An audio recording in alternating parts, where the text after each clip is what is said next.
Being an entrepreneur has never been more sexy. Think about it. Mark Zuckerberg, Mark Cuban, everybody wants to be an entrepreneur, but it's not easy. We're talking about entrepreneurship next on The Jeff Crilley Show.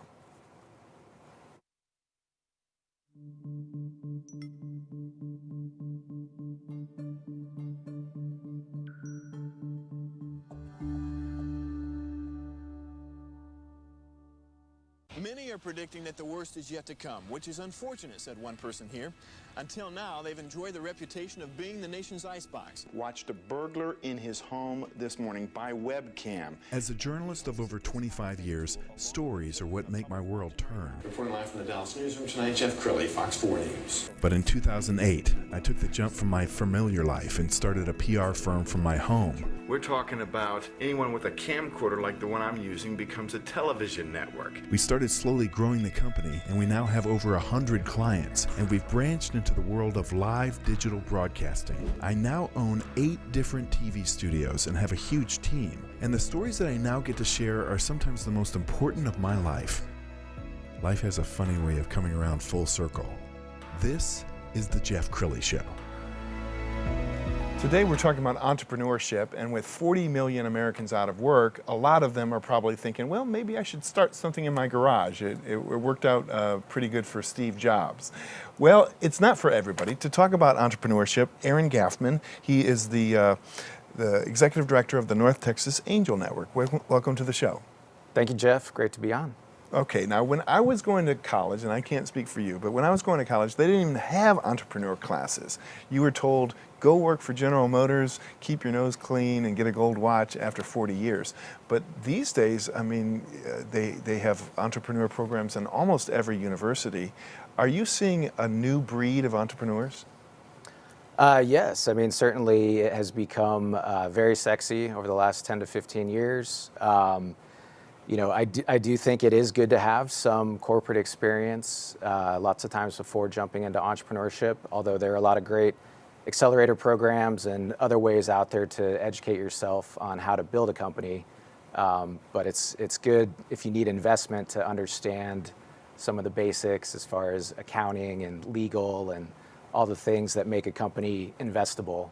Yes. Well, let's talk about the Angel Network. A lot of people are fans of Shark Tank, and Sure. Is that kind of what angel investors are? To an extent, probably don't have quite the checkbook of the folks on Shark Tank, but it's a similar sort of thing where companies, you know, every month or so come in and present to our group, or more recently doing a lot of presentations on Zoom meetings online.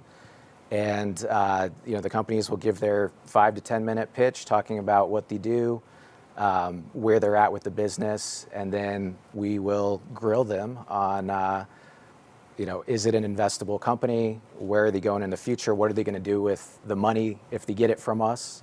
And so, yeah, it is essentially a version of that. And you recently took over. Tell us more about your resume. Sure. So, yeah, I took over at the beginning of this year. And I have been involved with startups since 2009. I started my first startup as a CFO and co-founder of a wind energy development company.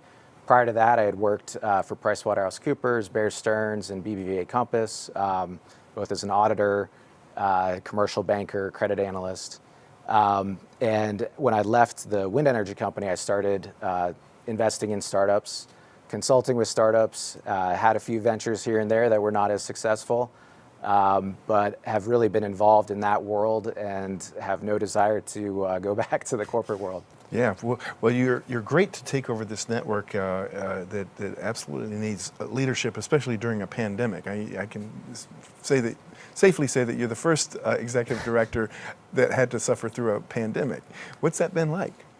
It's been a challenge. You know, it wasn't the best timing as far as trying to roll out new strategies, and then that hits, and you know, the likelihood of people wanting to invest in very high-risk startups, they're concerned about their stock portfolio losing a lot of value. So, you know, there's certainly a little bit of a hiccup in the timing there, but I think most people have adjusted to where we're at. They understand there's going to be certain things that we don't really know when they're going to clear up.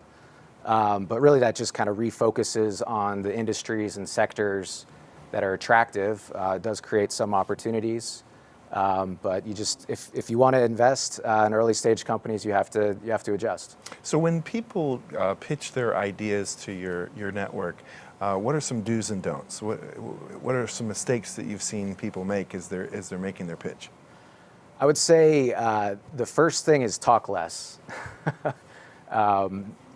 People that try to over-explain, really just clearly state what you're trying to state, let them ask questions. They're the ones that are ultimately going to be potentially writing you a check.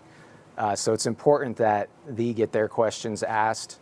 So I would say that's the number one thing, is just being as concise and direct as possible, not over-explaining. And really just having a good strategy of where you're going from point A to point B. The whole, hey, if you give me this money now, it's going to be worth hundreds of millions of dollars in a couple of years is not believable. Tell me the believable path of where you're going to be in the next 6 months, 12 months, 18 months. And then, if your expectations are realistic, maybe you get a check. Tell me some success stories of angel investing. I mean, whether it's with this network or others that you're familiar with. What's your favorite story of they made a small investment and now look at the company today? Oh, geez. So I guess over the years, our network has funded over $10 million in a few dozen companies. There's a company right now, Linear Labs, that was funded years ago, and they have a technology related to electric motors, and so they're continuing to raise money, but it's definitely grown in valuation quite a bit, and they have a lot of support now from City of Fort Worth, where they're looking to expand manufacturing and really roll out the product. Really, it's just great to see any company that is able to do productive things with someone that's willing to take the risk with them and ride on board with them through the thick and thin. Of course, there's all sorts of examples of the anything from a dating app that could be something that seems whatever quirky, and then it sells for $800 million. It just really depends on where things are at. And yeah, well, you and I are both fans of Phil Romano, and he says in his book that a lot of the money he made was investing in a heart stent right. that was later sold to Johnson & Johnson for hundreds of millions of dollars. And I think his investment was fairly modest compared to his return. So there are wonderful success stories. How do you weed through applicants? I mean, I imagine there's a lot of people who want to present. Yeah, we probably get over 30 to 40 applications a month. And what I do is I present those to our members, kind of summarize the information, what the opportunity is. These are busy people that don't have time to dig through all this. So try to succinctly summarize the information as quickly as possible so that you can decide whether or not it's something that you want to hear more information on. With our network, we're serving the interests of the members. So if somebody says, hey, I like that deal, then I'll get more information from that entrepreneur. I like that deal. Personally, I like, SaaS business, software as a service, companies that can scale quickly, that are very capital efficient. But we'll look at any company that someone's interested in.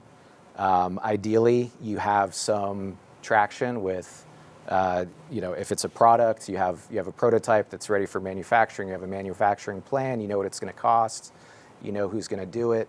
If it's something else, hopefully you have some customers. And always, I think a growing base of happy customers is a pretty obvious good signal that you're doing something right. Outstanding. You've been an amazing guest. Aaron Gathmann, Executive Director of the North Texas Angel Network. Thank you for coming on the show. We're going to put your website up. It is northtexasangels.org.